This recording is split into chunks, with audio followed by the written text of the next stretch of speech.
ቢዝነስ እንግዲህ በድሮ አንቀጽ 124 125 126 የነበረው ነው አሁን ወደ 106 መጥቷል አይደለም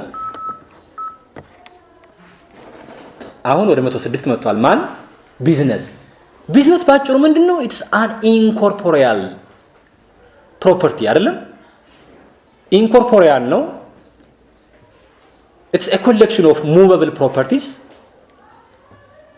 gathered when brought together to what to do and to carry out a commercial activity አይደለ ቢዝነስ ማለት አንድን ንግድ ስራ ለማከናወን የተሰባሰቡ የተንቀሳቃሽ ንብረቶች ስብስብ ነው እሱ ራሱ ኢንኮርፖሪያል ነው የማይዳሰስ ነው ኢንኮርፖሪያል ነው ረቂቅ ምንድነው የማይዳሰስ ምንድነው ንብረት ነው ስፔሻል ሞባይል ነው ባጭሩ ኢንኮርፖሪያል ነው ስፔሻል ሞባይል ነው ቢዝነስ ግን ቢዝነስ ያሰኙት አካላቱ ግን ተንቀሳቃሽም ማን ኮርፖሪያልም ኢንኮርፖሪያል ሊሆኑ ይችላሉ ቢዝነስ ግልጽ ነው አይደለም ቢዝነስ አንቀጽ 106 ነች ዲፊኒሽኑ ማነባት A business is an incorporeal movable consisting of all movable properties brought together and organized for the purpose of carrying out any commercial activities in article 5 of this code አያችሁ አንቀጽ 5 ላይ ያሉ አክቲቪቲዎችን ለመፈጸም ሲባል የተሰባሰቡ ምኖች ናቸው የሙቨብል ፕሮፐርቲስ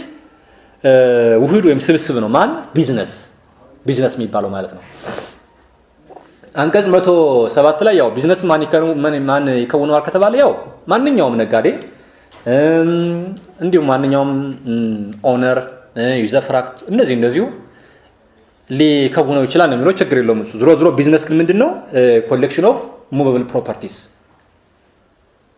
ሙቨብል ስለዚህ ጋር ኮፒራይትንም ሁሉንም እየጨመረ ነው ማለት ነው እናየዋለን ወደፊት ኢቭን ወንበሩም ጠረጴዛውም ለምሳሌ አሁን ያለውበት ሆቴል ለምሳሌ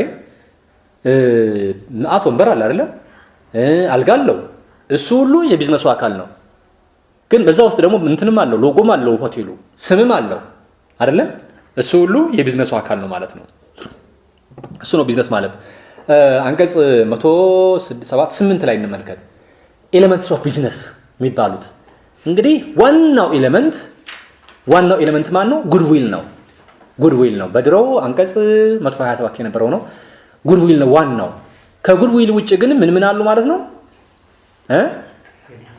ትሬድ ኔም አለ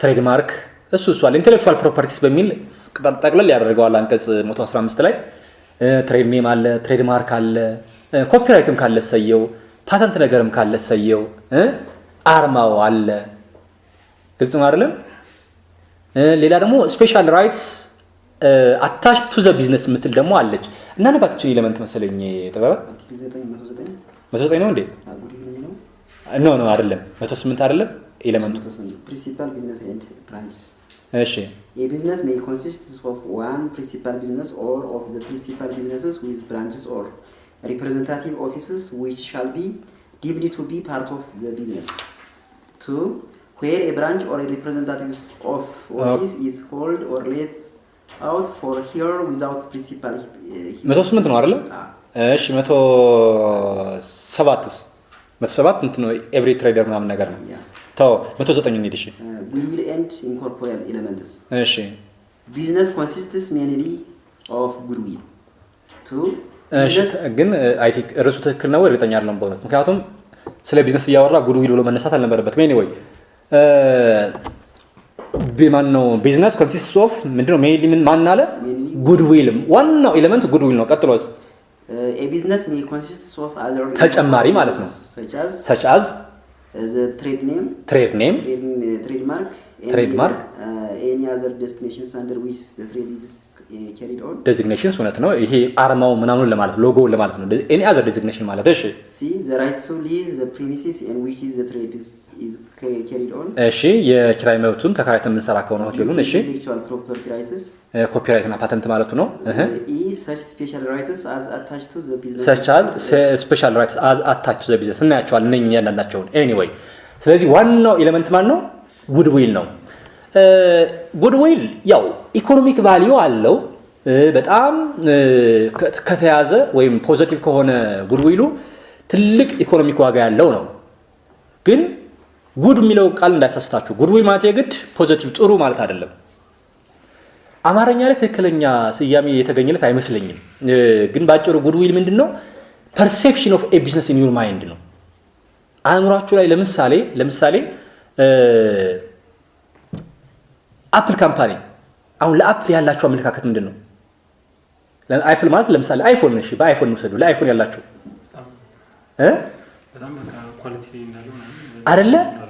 እንደዛ እኮ ነው። አይፎን እኮ ምንም ባይረባም ራሱ በጣም በቃ ይሄ ብራንዱ እንዴት ነው ውስጣችን ላይ ያለው አይፎን እኮ ሰርቪስ እኮ ከሌላው ያነስ ሊሰጥህ ይችላል። ግን ጉድዊሉ ግን ገራሚ ነው በጣም አይደለ? ሞቶሮላስ፣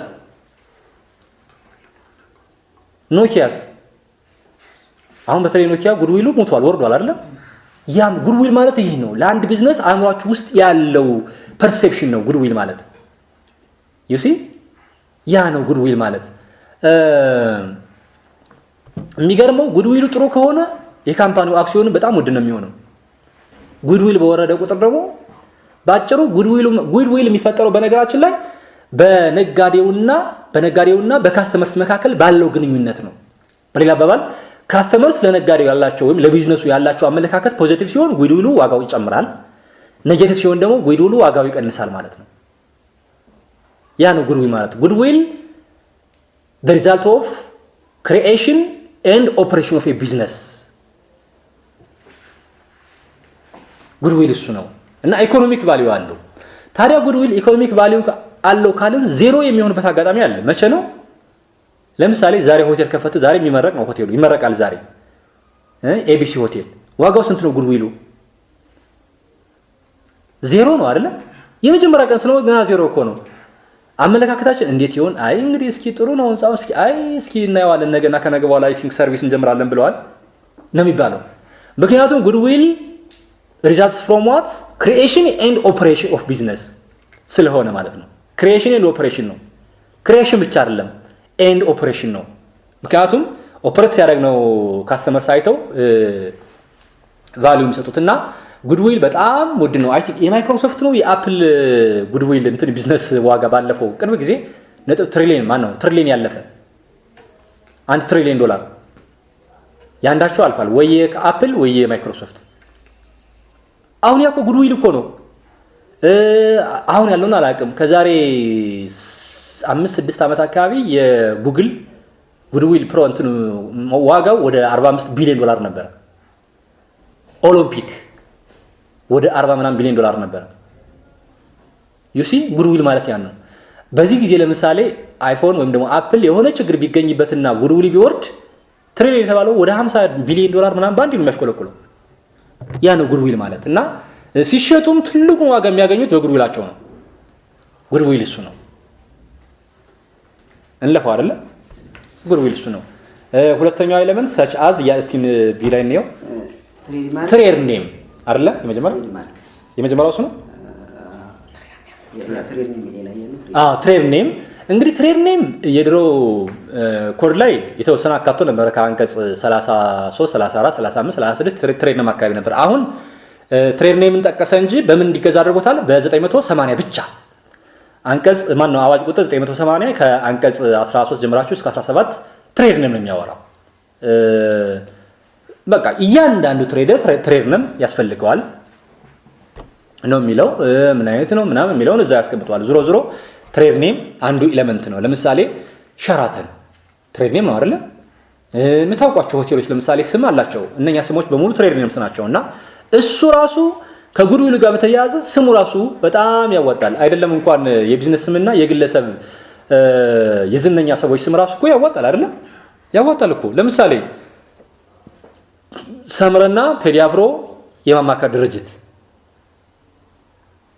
ብለን ብንከፍት ምን ችግር አለው? ይቻላል እኮ አይደለ? ደንበኛም ይሆናል በደንብ። ወይም ደግሞ ቴዲ አፍሮና ሰምረአብ የሙዚቃ አካፋይ ድርጅት ይሹ ደግሞ ጭራሽ አማራ ደግሞ ትሬድ ኔም ግን አሁን የድርጅቱ አባል ሳይሆን የቴዲ አፍሮን ስም መጠቀም ትችላላችሁ። ሪትን ኮንሰንት ካመጣችሁ ትችላላችሁ። አንቀጽ 16 አዋጅ ቁጥር 980 አንቀጽ 16 ነው። ሁለት ተመልከቱት። ሪትን ኮንሰንት ከሰጠ ይቻላል። ቴዲ አፍሮና ዮሐንስ የሙዚቃ አሳታሚ ድርጅት ኢትስ ፖሲብል እሱ አባል ሳይሆን ስሙን ከሰጠን ይቻላል ከፈቀደ አባል ሳይሆን ማለት ነው።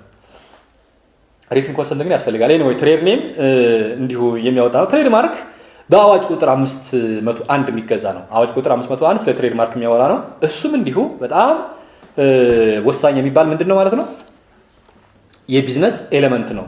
ቀጥሎ ያለው ምንድነው? እኮ በ501 የሚገዛ ነው።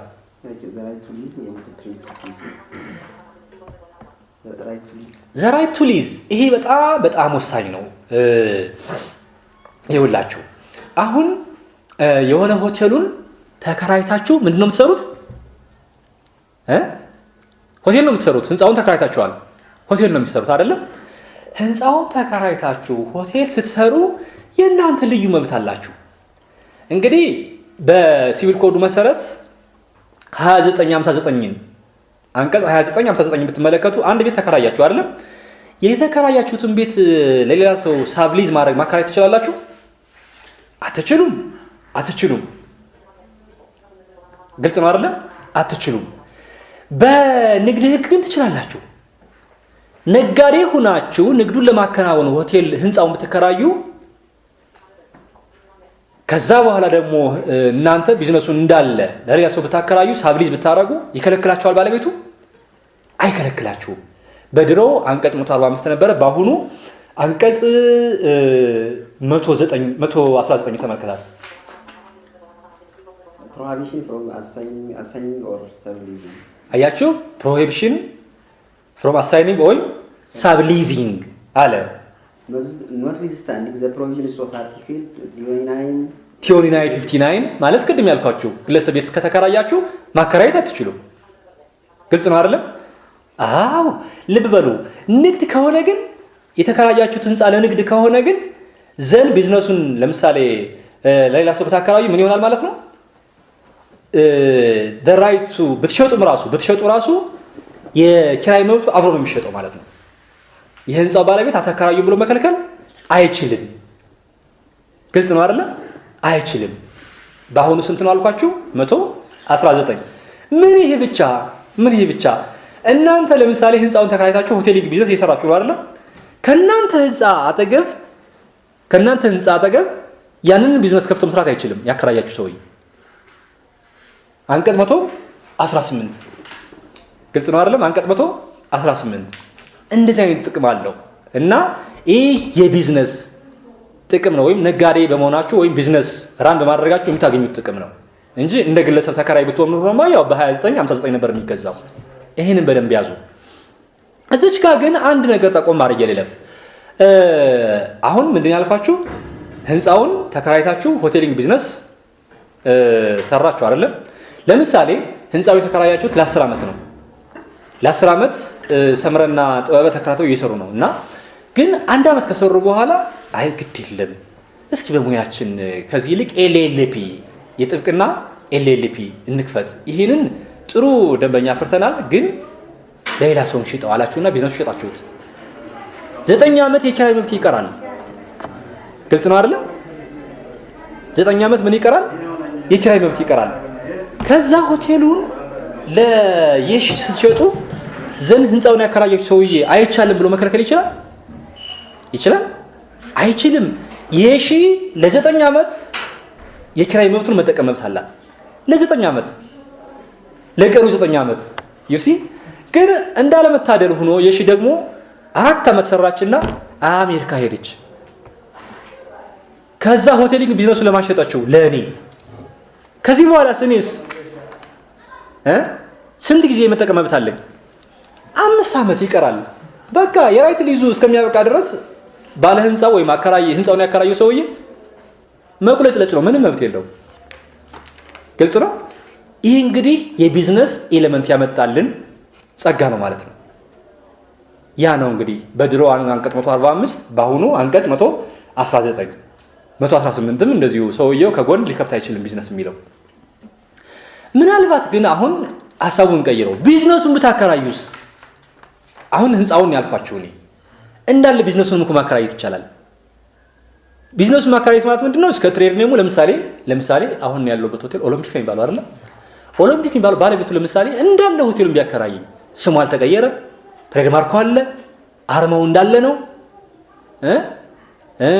ተከራይቶትም ከሆነ የኪራይ መብት ሁሉ ኮፒራይትም ካለ ሰየው እንዳለ ቢያከራየኝስ ሳብሊዝ ማድረግ እችላለሁ? ይህንን ሆቴል ከተከራየው በኋላ አንድ አመት ከሰራ በኋላ ለጥበብ ባከራዩ ሳብሊዝ ባደረገው እችላለሁ? አልችልም። ቢዝነስ ከሆነ አትችሉም። ምክንያቱም ቢዝነሱን ሳከራይ ቢዝነሱን ማከራዩ የግለሰቡን የተከራይን ኳሊፊኬሽን የመስራት አቅም ግምት ውስጥ በማስገባት ነው። ተከራይ ጥሩ ኳሊፊኬሽን ጥሩ ፐርሰናሊቲ ከሌለው ለቢዝነሱ የሚመጥን ፐርሰናሊቲ ከሌለው የኔ ትሬድማርክ የኔ ትሬድ ነኝ ይጎሳቆላል። አያችሁ ሸራተን የመሰለ ለምሳሌ ሸራተን ነው ለኔ ቢያከራይ የሆቴሊንግ ሙያ የለኝም። በአንድ አመት ውስጥ ነው ገደል የሚገባው። ከዛ በኋላ ደንበኛ ስለመከራየቱ እኮ የሚያቀልህ ነገር የለም። ሸራተን ስለመሆኑ የሚያውቀው በቃ ከዛ በኋላ አይ ሸራተን ተበላሽቷል እኮ አትሂዱ፣ ኧረ ተውት። አሁን ይልቁንስ ደሳስ የሚሉ ሆቴሎች እነ ማሪዮት ሆቴል ምናምን አሉ፣ እዛ ሂዱ። እንደዛ ነው የሚለው። አያችሁ አንቀጽ 163 ይመስለኛል ባልሳሳት። ቢዝነስን ተከራይተህ ሳብሊዝ ማድረግ አትችልም። ቢዝነስን ከሆነ ለቢዝነስ ህንጻን ተከራይቶ ግን ሳብሊዝ ማድረግ መብት ነው። 163 ነው ይሆን? No? Leasing personally to carry out his business duties. እሺ A leasing may not assign the contract of lease without the written consent of the leaser. The contract of lease is made in the basis of the personal qualifications Interesting. of the lease. ወገኖች ግልጽ ነው ይሄ ነገር። ይሄ በጣም ኢንተረስቲንግ ፖይንት ነው። በደንብ ያዟቸው። ለበበሩ ቤት ኪራይ ምናምን ኖርማል ከሆነ በ2959 ያው ማከራየት አትችሉም።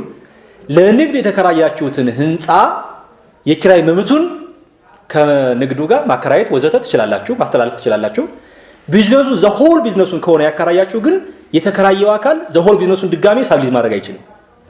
ዋይ?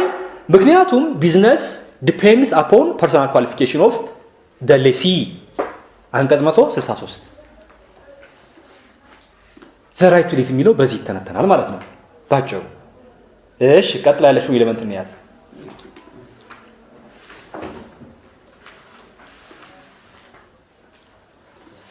መቶ 9 ላይ ማለት ነው።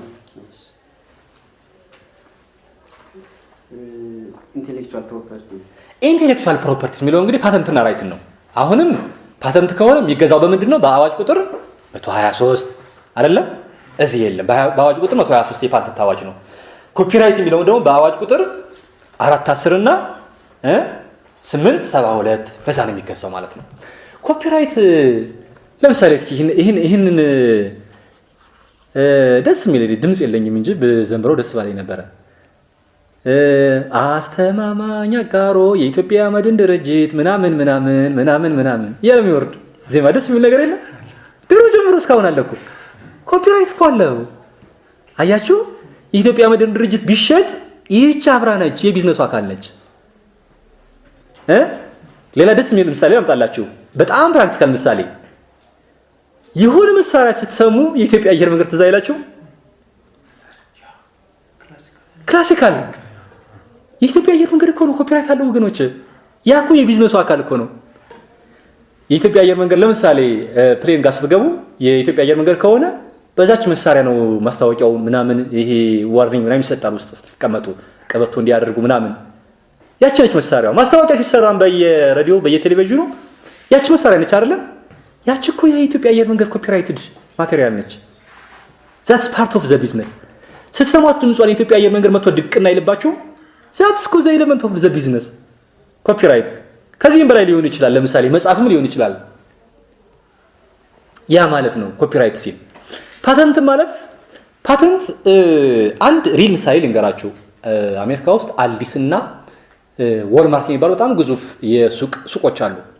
ያው እነኚህ አልዲስ ጀርመን ቤዝድ ነው፣ ያው አሜሪካ ቅርንጫፍ ያለው ማለት ነው። በየከተማው አለ። ወልማርት አሜሪካን ቤዝድ ነው፣ በየቦታው እንደዚሁ ቅርንጫፍ ያለው ነው። የሚገርማችሁ አልዲስ ስትሄዱ ማለት ነው እንትን አለ። ወደ ሱቁ ስትገቡ ያው ይሄ ሱፐርማርኬት አይደለም ካር ምንድነው የሚባለው? የጋሪዎች አሉ አይደለም? ያሽከረከርን ዕቃ ምንጭንባቸው ምንድነው የሚባሉት እነሱ? ካሬታ መሰለኛል ስሙ። እንደዛ ነው ካሬታ። ዞሮ እየገፋችሁ ሄዳችሁ ዕቃ ደርድራችሁ መጨረሻ ላይ ትወጣላችሁ። ወደ መኪናችሁ ዕቃውን ካስገባችሁ በኋላ እዛው ካሬታውን የድርጅቱ ነው አስቀምጣችሁ ነው የምትሄዱ አይደለም? የሚገርማችሁ አልዲስ የራሱ ዘዴ ያለው ሌሎች ማንም አይጠቀሙትም። ፓተንት ይመስለኛል የራሱ ምንድነው ያንን ዕቃ ለመሰብሰብ ቀር ሰራተኛ አይቀጥርም። ማአት ያው ደንበኛው ብዙ ስለሆነ ካሬታው ብዙ ነው በጣም ግን ካሬታውን በየቦታው አሁን ወልማርት ላይ ስትሄዱ ብትንትንትን አድርጎት ነው የሚሄደው ደንበኛው። አልዲስ ላይ ግን ደንበኛው ብትንትን አድርጎ መሄድ አይችልም። ለምን አትሉኝም? ልክ ካሬታውን ሄዳችሁ ካሬታው ከሌላው ካሬታ ጋር የተገናኘ ነው። አንድን ካሬታ ከሌላው ካሬታ ነጥላችሁ ለመውሰድ ሳንቲም ታስገባላችሁ። ልክ ሳንቲሙ ሲገባ ገመዱ ይወጣል ይለቃል። ራሱ ካሬታው ይለቃል። ከዛ በኋላ ታስገባላችሁ። ከዛ መልሳችሁ ሳንቲማችሁን ለማግኘት ወስዳችሁ ጠጋ ታደርጉታላችሁ። ዘንስ ታስጠጉት ደግሞ ይተሳሰርና ሳንቲሙ ይለቅላችኋል። ገብታችኋል ሐሳቤ? እና ሁሉም ቅጥልጥልጥልጥል ያለ ነው ካሬታ ሁሉ። ስለዚህ አንድ ካሬታ ከፈለጋችሁ የሆነች ቀዳዳለች እዛች ላይ ሳንቲሟን ስክት ታደርጋላችሁ፣ ይለቅላችኋል አንድ ካሬታ። ከዛ ሳንቲማችሁን አታወጡትም፣ አትችሉም። የምታወጡት ካሬታው ላይ ያለውን ገመድ የሆነ ሰንሰለት ነገር አለ፣ ጠጋ ስታደርጉት ሳንቲሙን ይተፋዋል፣ ገመዱን ግን ያስረዋል እዛው ራሱ። አያችሁ? አሁን የአልዲስ ብቻ ነው፣ ማንም ሌላ ሱቅ መጠቀም አይችልም። ፓተንት ማለት እሱ ነው። አሁን እዚህ ሰራተኛ ቀንሷል። የሚገርማችሁ ነገር የሚሰበስብ ሰራተኛ ሰላም አለው ብታዩ፣ ስብስብ ነው የሚያደርግላቸው። ያ ማለት ነው ፓተንት ማለት ወገኖቼ። ኦኬ። ስለዚህ ይሄ በአዋጅ ቁጥር 123 የሚገዛ ነው ማለት ነው ፓተንት። ኔክስት አለ ስፔሻል ራይትስ አዛታች። ይሄ በጣም አለቅ አይደለ? አዎ ስፔሻል ራይትስ አታች ቱ ዘ ቢዝነስ። ይሄ በጣም ወሳኙ ነው። እንግዲህ ለዚህ አንደኛው አንቀጽ 110 ነች። እንግዲህ በድሮ አንቀጽ 129 ነበረ። እንግዲህ አንደኛው የቢዝነሱን ስትሸጡ የቢዝነሱ ወይም ደግሞ የነጋዴው ይሄ አሴት ሊያቢሊቲ የቢዝነሱ አካል አይሆንም። በቃ ቢዝነሱን ነው የምትሸጡት እንጂ ቢዝነሱ ከአሁን በፊት የሰበሰበውን ነገር በሙሉ ማለት ሀብቱን ምኑን አብራችሁ አትወስዱም አይደለም። ሌትስ ለምሳሌ አሁን ይሄ ኦሎምፒክ ሆቴል የሚባለው ለምሳሌ ለሆነ ድርጅት የመኝታ ሰርቪስ እየሰጠ ነበር ላለፉት 6 ወራት እና ከዛ ድርጅት የሚሰበስበው 1.5 ሚሊዮን ብር አለ። አጋጣሚ እሱ ሳይሰበስብ እንግዲህ ዛሬ ተሸጠ ይሄ ሆቴል። ገዢ ያንን መሰብሰብ ይችላል? አይችልም። ገዢ እንዴ ለእንትና ካሁን በፊት ለሰጠው ሰርቪስ እኮ ብሩን አልሰበሰብክም እወስዳለሁ ማለት አይችልም። ግልጽ ነው አይደለ? ግን ኤክሴፕሽኖች አሉ፣ ራይትም ግዴታም። እንግዲህ አንደኛው የኤምፕሎይ ጉዳይ ነው። አሁን ይሄ ኦሎምፒክ የሚባለው ሆቴል ቢሸጥ የሰራተኛ ውል ማቋረጥ ይችላል? አይችልም። በሰራተኛ አዋጁ አንቀጽ 16 እና 23 ተመልከቱት። የአንድ ድርጅት መከፈል፣ መሸጥ፣ መርጅ መደረግ የሰራተኛን መብት ማነው የሰራተኛውን ቅጥር ሞዲፋይ አያደርግም ወይ ማቋረጥ ይላል። እንግዲህ ከሊያቢሊቲ አንጻር ይሁን ሳለ ከመብት አንጻር ደግሞ ለምሳሌ ኢንሹራንስ፣ ይህ ሆቴል ለምሳሌ ኢንሹራንስ አለው እንበል። ሆቴሉ ሲሸጥ ኢንሹራንስ ፖሊሲውም አብሮ ነው የሚሄደው። ግልጽ ነው አይደለም? ኢንሹራንስ ፖሊሲውም አብሮ ከሆቴሉ ጋር ይቀጥላል። አንቀጽ 673 በድሮ ማለት ነው የድሮ ህግ ላይ ምናልባት ኢንሹርዱና አዲሱ ኢንሹርድ ማለት ነው አዲሱ ግለሰብና ኢንሹረሩ ተደራድረው በ3 ወር ውስጥ ካንስል ያደርጉት ወይ የሆነ ነገር ሊያደርጉ ይችላሉ። ዞሮ ኢፌክት ኦፍ ኔጎሺዬሽን። አዘርዋይስ እንደ መብት ግን አብሮ የኢንሹራንስ ጥበቃ ያገኛል የተሸጠው ቢዝነስ ማለት ነው። ከዛ ውጭ ትልቋ ግን በድሮ አንቀጽ 158 እና 59 በአሁኑ አንቀጽ 130 እቺ ነች። አንቀጽ 130 የባየር መብት ነው። ሌትስ ሰይ ሆቴሉን ኦሎምፒክ ሆቴልን ገዛሁት ነው አይደለም? ዛሬ ገዛሁት። ከገዛሁት በኋላ የኦሎምፒክ ሆቴል ባለቤት ከጎኑ ሆቴል ቢከፍት ችግር አለው? አይችልም። ለ5 ዓመት መክፈት አይችልም። ለ5 ዓመት አያችሁ፣ እዛች ጎን ላይ ሌላ ሆቴል ሊከፈት ይችላል፣ እሱ ግን አይችልም። ለምን? ሌላ ሆቴል ቢከፈት ዞሮ የሌላ ሆቴል ደንበኛ ከኔ ደንበኛ የተለየ ሊሆን ይችላል። ለኔ ሸጠልኛ ካል ሆቴል ከከፈተ ግን የእሱን ፊት እያዩ ነው ወደዛ የሚሄዱ ደንበኞች። ኦሎምፒክ ሆቴል የእንትና ነበር፣ አሁን እኮ ሌላ እኮ ከጎን እኮ እንትና እኮ ከፈተ። አዎ እሱማ ጎበዝ ነው፣ ማኔጅመንት ይችላል። አይ እሱ ጋር ነው እንጂ ምን ሄደው ነው የሚለው። ደንበኛውን በሙሉ ይወስድብኛል። እና ለዛ አይቻም። ለስንት? ለ5 ዓመት ማለት ነው። አንቀጽ 130 ያለው ነው። ሌትስ ለምሳሌ እኔ ይሄን ሆቴል ከገዛው በኋላ እስከ 5 ዓመት እንዳይከፍት ምን ማድረግ እችላለሁ ማለት ነው? መከልከል እችላለሁ በህጉ መሰረት። እኔም 1 ዓመት ተኩል ሰርቼ ይህን ኦሎምፒክ ሆቴል ለጥበበ ሸጥኩት ከዛ በኋላስ ለኔ ሸጠልኝ አካል ዋናው ሰውዬ አሁን መክፈት ይችላል አይችልም? አንድ አመት ተኩል ተሰርችበታለሁ ሆቴሉን ግን አንድ አመት ተኩል ሰርቼ ግን ሽጬዋለሁ አሁንስ ያኛው ሆቴል ማን ነው ያኛው የመጀመሪያው ግለሰብ ግዴታ አለበት እኔና እሱ እኔ ሳለብኝ ያለ መክፈት ሌላ ሆቴል እንዳልከፍት እገድዳለሁኝ ከጎን አንተ ትገድዳለህ እሱ ግን አይገድድም ጎበዝ እኔ እገድዳለሁ ለስንት አመት ነው የምገድደው እኔ ለ5 አመት የቅድሙ ሰውዬ ደግሞ ለ3 አመት ተኩል ይገድዳል ለምን 3 አመት ተኩሉ ሳልጠቀም ነው እኔ ለጥበበ ሸጥኩት 131 ላይ subsequent buyer አደራሽ ይውላችሁ እኔ አዲስ ሻጭ ስለሆንኩ ለ5 አመት እገድዳለሁ የቅድሙ ሰውዬ ግን 1 አመት ተኩል ከሰራው በኋላ ነው ሸጥኩለትና የቢዝነስ አካል ስንታለች 3 አመት ተኩል መብታለች ይህቺ 3 አመት ተኩል አሁንም ይጠብቃል የቅድሙ ሰውዬ ማለት ነው subsequent buyer የሚለው አንቀጽ 131 ይሄ ነው እንትን ስፔሻል ራይትስ የሚላቸው እነኚህን ነው ከዛ ውጪ እዚህ ላይ ብዙ አዲስ ነገር የለም ያው ቢዝነስ ስፔሻል ሞባይል ነው ብለናል አይደል ግን it can be ሞርጌጅ ነው ሞርጌጅ በአብዛኛው እንደምታውቁት የማይንቀሳቀስ ንብረት ነው አይደል ሞርጌጅ የሚሆነው በርግጥ የሚንቀሳቀሱ ነው ለምሳሌ ፕሌን ምናምን መርከብ ሞርጌጅ ነው የሚደረገው አይደለም ያው በልዩ ኬዝ ያላቸው ኢኮኖሚክ ቫልዩ ከፍተኛ ስለሆነ ማለት ነው እና የማይንቀሳቀስ ንብረት ቤት ምናምን ሞርጌጅ ነው የሚደረገው ቢዝነስ ስፔሻል ሞባይል ቢሆንም ግን ሞርጌጅ ነው አንቀጽ 142 43 44 ይሄን ነው የሚያወራው እና ሌጋል ሞርጌጅ አለ ኮንትራክቹዋልም ሞርጌጅ ሊደረግ ይችላል ሌጋሊ ማለት ሌጋሊ ለምሳሌ ኦሎምፒክ ሆቴል ለኔ ሸጠልኝ አይደለም አንድ ግለሰብ የሆቴሉን ዋጋ ሙሉ በሙሉ ከፍዬ እስከጨርስ ድረስ በህግ ሞርጌጅድ ነው ማን ሆቴሉ ማለት ነው በህግ ምን ማለት ነው ምንም እንኳን እንትን ባንልም ማን ነው ሌላ የተለየ ስምት ባናደርግም በህግ መሰረት ለኔ ሸጠልኝ አካል ሆቴሉን መያዝ ይችላል ማለት ነው ባይ ዲፎልት ኮንትራክቹዋሊም እንደዚሁ ሆቴሉን አስይዤ ብድርን በደር ይችላል ማለት ነው በህግ የሚለው አንቀጽ 143 44 አለላችሁ ኮንትራክቹዋሊ 47 አካባቢ አለ ማለት ነው ሌላ ብዙም ኢሹ የለውም በእውነት ይሄ ዙሮ እንትን ስፔሻል ሙቨብል ቢሆንም ሞርጌጅ እንደሚሆን አስታውሱ ሞርጌጅ ከሆነ ደግሞ ያው እንደምታውቁት በራይቲንግ ለሚሆነው ኮንትራቱ ከዛ ውጪ ብዙም ችግር የለም ቢዝነስ ይሄን ይመስላል ከብዙ በጥቂቱ ወደ ቢዝነስ ኦርጋናይዜሽን ኒድ ባይዘው በደንብ ያየነው ብዙም አዲስ ነው ከዚህ ውጪ